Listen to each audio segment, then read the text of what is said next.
гум помощьтың барын сататасыңар. На дордойдо. Весь этот гум помощь продают. Не знаю, эта женщина сняла ли до конца или просто обрезала, потому что я там сказала, я не знаю, пройдите наверх и спросите у мамы. Я реально не знала об этом. Просто мама говорит, и мы продаем это.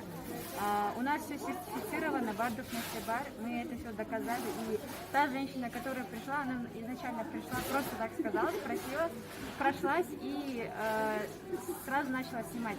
Я просто была шокирована и не хотела, чтобы мое лицо снимали.